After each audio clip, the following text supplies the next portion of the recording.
I call Graham Simpson, last speaker in the open debate. Mr Simpson. Well, thank you very much indeed. I wasn't going to take up too much of your time, but I have to respond to Fulton McGregor's somewhat bizarre contribution this evening, because the motion from the highly respected James Kelly is all about a cut in funding to the Scottish Sports Association.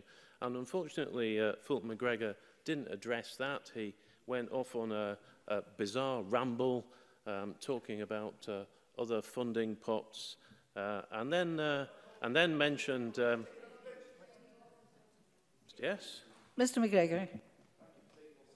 Member, acknowledge that the motion actually says withdraw funding for the SSA from both the Government and Sport Scotland. So Sport Scotland are mentioning that. And I was talking about Sport Scotland funding. Well, what Fulton McGregor did not say is whether he supports withdrawing the funding from the Scottish Sports Association or not. I cannot quite see the point of his contribution. I first came across the Scottish Sports Association some years ago, Deputy Presiding Officer when I was a councillor in South Lanarkshire.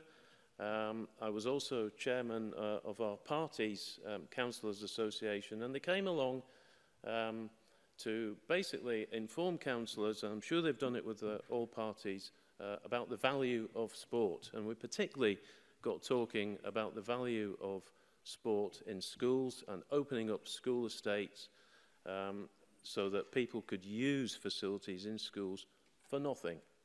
And I managed to get that set as a policy in South Lanarkshire. On the back of that, it was their inspiration that got me fired up about opening up school pitches across South Lanarkshire, and it's thanks to them really that we got that done.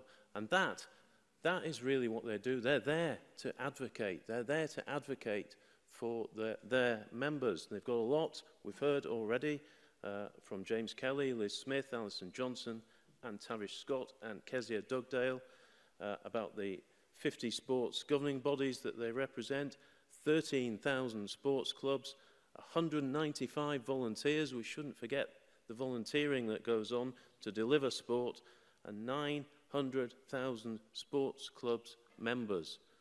They have an independent voice through the Scottish Sports Association. If you take that away, they do not have that. So what is this all about? Tavish Scott asked that question. He's absolutely right. What have they done wrong? What is behind this? It cannot simply be money. We're only talking about £70,000. It's a drop in the ocean. What is this about? Is it about power and control? Is it about the Scottish Government saying, we control Sport Scotland, we fund Sport Scotland. We do not want an independent voice for sport. Maybe that's what it's about. Perhaps the Minister, however reasonable she may be, can address that point. This decision to remove £70,000 of funding is inexplicable. What we will lose is that independent voice for Scottish sport. And when we want to get people into sport, we want to get people active, which we'll say we do, we need a body like this. So the Minister should stand up this afternoon and tell us that she's going to remove this decision and reverse it. Thank you.